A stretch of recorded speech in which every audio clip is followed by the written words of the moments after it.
창세기 29장. 야곱은 길을 떠나 동방 사람들이 사는 땅에 이르렀다. 길을 가던 중에 야곱은 들판에서 우물을 만났다. 우물 곁에는 세 무리의 양떼가 엎드려 있었다. 목자들이 양에게 물을 먹이는 우물이었다. 우물은 큰 돌로 뚜껑이 덮여 있었다. 양떼가 우물가로 모이면 목자들은 우물을 덮은 돌을 굴리고 물을 퍼서 양떼에게 먹인 다음 다시 돌뚜껑으로 우물을 덮어놓곤 했다. 야곱이 목자들에게 물었다. 나의 형제들이여, 어디서 오는 길이요? 그들이 대답했다. 하란에서 오는 길이요. 야곱이 물었다. 혹시 나홀이라는 분의 손자인 라반을 아시오? 목자들이 대답했다. 예, 알고 말고요. 야곱이 또 물었다. 그분은 평안하신가요? 목자들이 대답했다. 그럼요. 아, 저길 보시오. 마침 그분의 딸인 라헬이 이리로 양떼를 몰고 오고 있군요. 야곱이 그들에게 말했다. 해가 아직도 중천에 떠 있는 걸 보니 아직 양떼가 모일 때는 아닌 것 같군요. 먼저 양떼에게 물을 먹이고 다시 양떼를 몰고 풀을 뜯기러 가시지요. 목자들이 대답했다. 아니요. 양떼가 다 모이기 전까지는 안 됩니다. 양들이 다 모여야 우리가 돌을 굴려내고 양들에게 물을 먹입니다. 야곱이 목자들과 이야기를 나누고 있는데 라헬이 자기 아버지의 양떼를 몰고 우물가로 다가왔다. 라헬은 아버지 소유의 양떼를 돌보고 있었다. 야곱은 자기 어머니의 오빠인 라반의 딸 라헬과 외삼촌 라반의 양떼를 보고는 우물로 가서 돌뚜껑을 굴려놓고 라반의 양떼에게 물을 먹였다. 그런 뒤 야곱은 라헬에게 입맞추고 소리내어 엉엉 울었다. 야곱은 그녀에게 라헬의 아버지가 자기 외삼촌이며 자신은 리브가의 아들이라는 것을 말했다.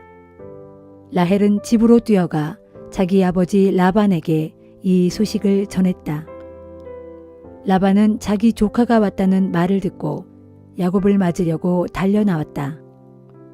라반은 야곱을 보자 덥석 껴안고 입을 맞추며 기뻐했다. 라반은 야곱을 자기 집으로 데려갔다. 야곱은 라반에게 그동안 겪은 일들의 자초지정을 들려주었다. 야곱의 이야기를 다 듣고 라반이 야곱에게 말했다.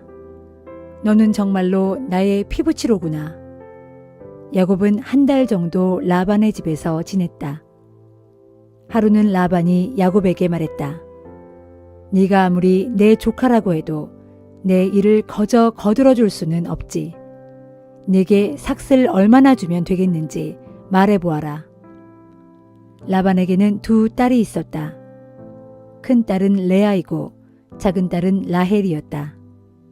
레아는 시력이 좋지 않았다. 하지만 라헬은 몸매가 곱고 얼굴도 예뻤다. 야곱은 라헬을 사랑하고 있었다. 그래서 이렇게 말했다. 외삼촌, 외삼촌의 작은 딸 라헬과 저를 결혼시켜 주십시오. 그러면 제가 7년 동안 외삼촌 일을 해드리겠습니다. 라반이 말했다. 그래, 라헬을 다른 사람에게 주는 것보다야 네게 주는 것이 낫겠지. 그럼 너는 여기에서 나랑 같이 살자. 야곱은 라헬을 아내로 맞으려고 7년 동안 일했다. 하지만 라헬을 향한 사랑 때문에 7년이라는 세월이 마치 며칠처럼 금방 흘러갔다. 야곱이 라반에게 말했다. 외삼촌, 약속했던 7년이 다 지났으니 라헬을 아내로 맞게 해주세요. 이제는 장가를 가야겠습니다. 라반은 동네 사람들을 모두 불러놓고 잔치를 열었다. 밤이 되었다. 라반은 라헬 대신 레아를 신방으로 들여보냈다. 그것도 모른 채 야곱은 레아와 첫날 밤을 보냈다.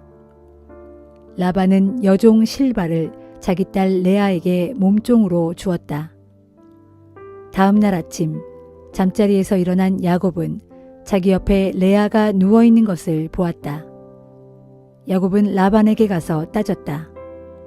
외삼촌, 제게 이러실 수가 있습니까? 제가 라헬에게 장가들려고 7년 동안이나 외삼촌 일을 하지 않았습니까? 그런데 왜 저를 속이셨습니까? 라반이 대답했다. 우리 고장에서는 언니보다 동생을 먼저 시집 보내는 법이 없네. 자네는 7일간의 결혼잔치 기간을 채우게. 그러면 내가 작은 딸도 주도록 하지. 그 대신 라헬을 위해 7년 동안 내 일을 더 해주어야 하네. 야곱은 외삼촌의 말대로 7일간의 잔치 기간을 채웠다. 그러자 라반은 라헬 역시 야곱에게 주어 아내로 맡게 했다. 라반은 여종 빌하를 라헬에게 주어 몸종으로 삼게 했다. 야곱은 라헬과도 잠자리를 가졌다. 야곱은 레아보다 라헬을 더 사랑했다. 그리고 야곱은 외삼촌 라반의 일을 7년 동안 더 거들었다. 주께서는 레아가 남편의 사랑을 받지 못하는 것을 보시고 레아에게 아기를 낳게 해주셨다. 하지만 라헬은 자식을 낳지 못했다. 레아가 임신하여 아들을 낳았다. 레아가 말했다. 주께서 내 아픈 속마음을 아시고 나를 돌보아 주시는구나. 이젠 남편도 나를 사랑하게 되겠지. 그러면서 아기의 이름을 르우벤이라 지었다. 레아가 또 임신했다. 레아는 아들을 낳고 말했다. 주께서 내가 남편의 사랑을 받지 못하는 것을 다 아시고 이렇게 또 아들을 주셨구나. 그러면서 레아는 아기의 이름을 시므온이라 지었다. 레아가 또 임신하여 아들을 낳았다. 레아가 말했다. 내가 이렇게 셋씩이나 아들을 낳아주었으니 남편도 이제는 나한테 매이게 되겠지. 그러면서 레아는 아기의 이름을 레위라 지었다. 레아가 또 임신하여 아들을 낳았다. 레아가 말했다. 이제 나는 주를 찬양하리라. 그러면서 레아는 아기의 이름을 유다라 지었다. 그 뒤부터 레아에게 더는 아기가 생기지 않았다.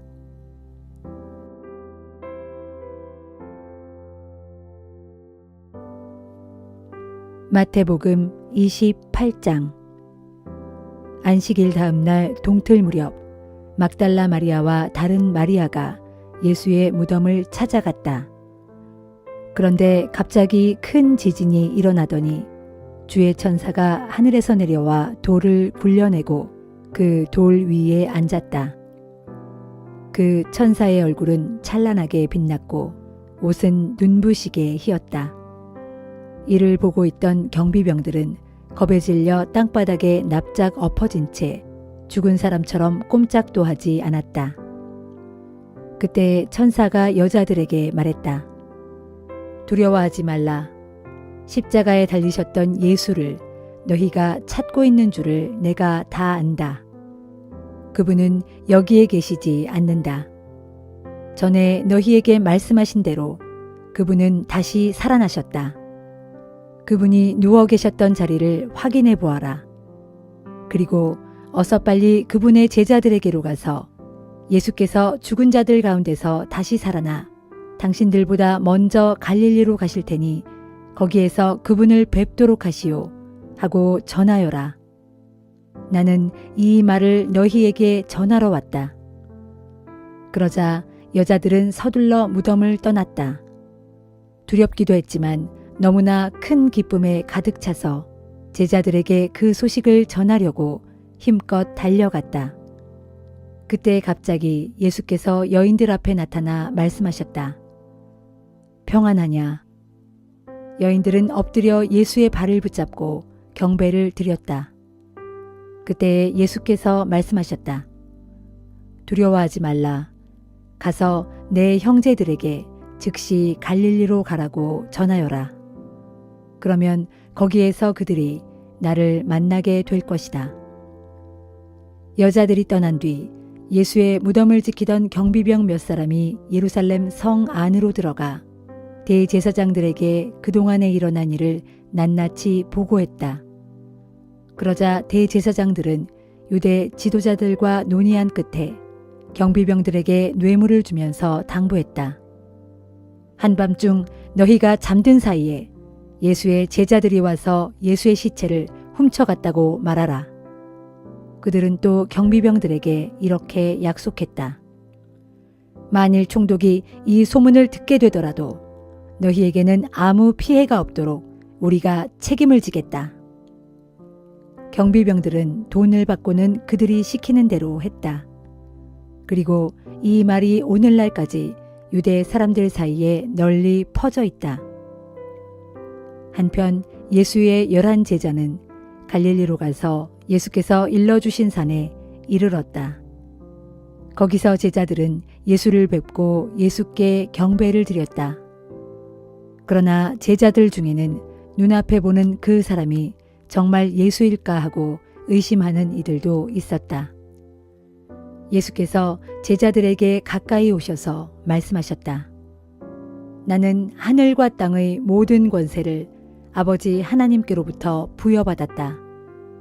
그러므로 너희는 가서 세상 모든 민족의 모든 사람들을 제자로 삼아 아버지와 아들과 성령의 이름으로 세례를 베풀고 내가 너희에게 명한 모든 것을 그들에게 가르쳐 지키게 하라.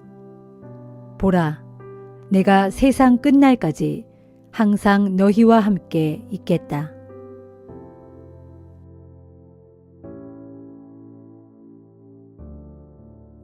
에스더 5장. 사흘 동안의 금식이 끝나자 마침내 에스더는 왕후의 예복으로 갈아입고 왕궁의 앞마당으로 들어가 서 있었다. 때마침 왕은 보좌에 앉아 왕궁의 문 쪽을 바라보고 있었다. 그때 왕은 왕궁 안뜰에 서 있는 에스더 왕후를 보았고 에스더를 사랑하는 마음이 솟아올랐다. 왕이 손에 쥐고 있던 그모를 에스더에게 내밀자 에스더가 가까이 다가와서 호레의 윗머리에 손을 대었다. 왕이 에스더에게 물었다. 오 에스더 왕후여, 무슨 일이오? 내게 무슨 할 말이라도 있소. 소청이 있다면 말해보시오. 내가 이 나라의 절반이라도 떼어 그대에게 주겠소. 에스더가 대답했다. 왕이시여, 제가 오늘 왕을 위하여 잔치를 마련해 놓았으니 왕께서 기쁘게 여기신다면 오늘 하만과 함께 제가 차린 잔치에 와주셨으면 합니다. 왕은 즉각 신하들에게 명령했다. 왕후의 말대로 할 것이다. 어서 하만을 궁궐에 들라 하여라. 그리하여 왕은 하만과 함께 에스더 왕후가 베푼 잔치에 참석했다. 왕은 함께 술을 마시다가 에스더에게 또다시 물었다. 그대의 소원이 무엇이오? 내가 다 들어주겠소. 그대가 요청한다면 이 나라의 절반이라도 떼어주겠소. 에스더가 왕께 대답했다. 제가 드리고자 하는 간청은 이것입니다. 제가 만일 왕께 은총을 입었고 또 왕께서 기꺼이 저의 소원을 들어주시겠다면 저는 내일도 잔치를 베풀어 두 분을 모시고 싶습니다. 그러니 다시 한번 하만과 함께 제 잔치에 와주소서. 내일은 제가 왕의 분부에 따라 제 소원을 아뢰도록 하겠습니다.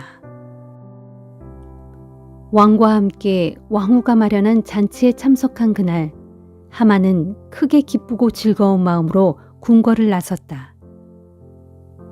그러다 궁궐 대문에서 모르드게를 보는 순간 속이 뒤집혀 버렸다.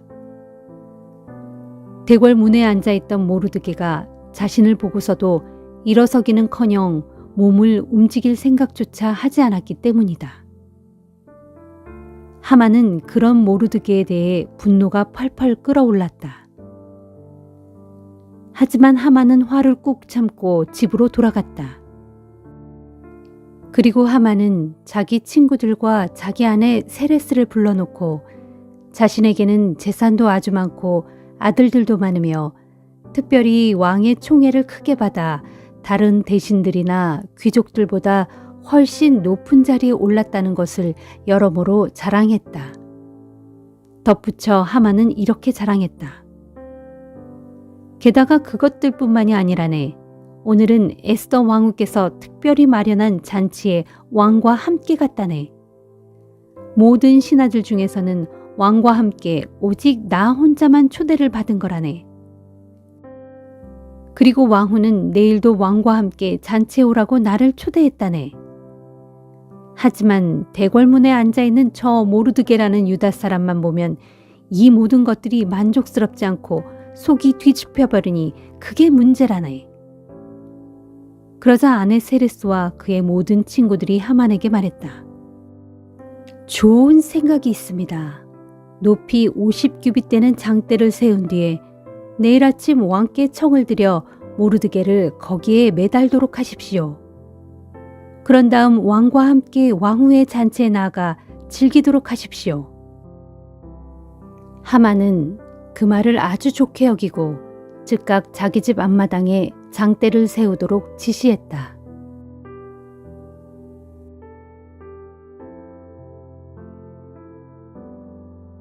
사도행전 28장.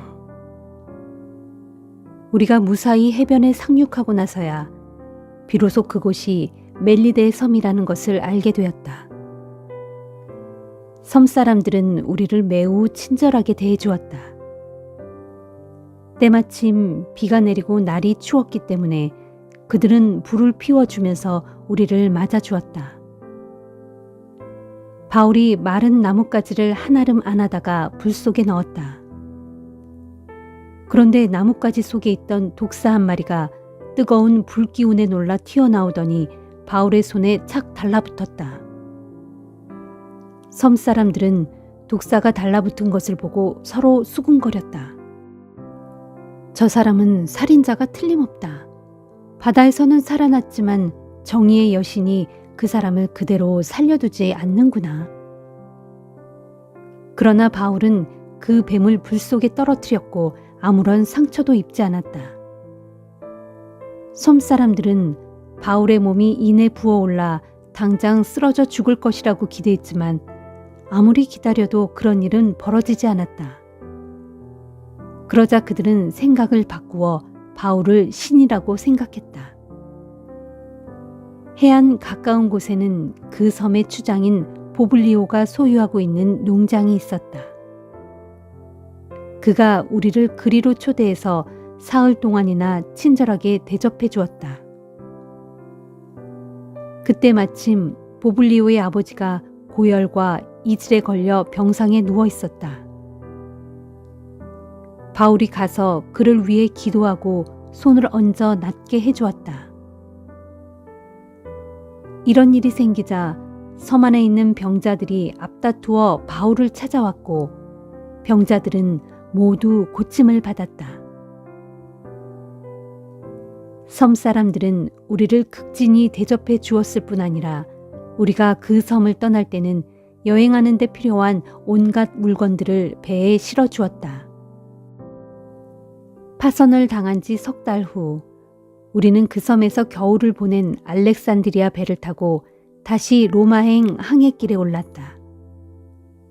이 배의 앞머리에는 디오스구로라는 글자와 그 형상이 새겨져 있었다. 우리는 수라구사 항구에 들러 거기서 사흘을 지냈다. 또 그곳을 떠나 항해하여 우리는 레기온에 닿았다. 거기에서 하루를 묵고 남풍에 실려 그 다음날 우리는 보디올에 도착했다. 그곳에서 우리는 신도들을 만나게 되었고 그들의 간청에 못 이겨 이래를 함께 머물면서 대접을 받았다. 그런 후에야 우리는 로마로 갔다. 로마에 있는 형제들은 우리가 온다는 말을 듣고 앞비오 광장까지 마중을 나왔다. 그런가 하면 트레스 타바르네라는 곳에서 우리를 기다리고 있는 형제들도 있었다.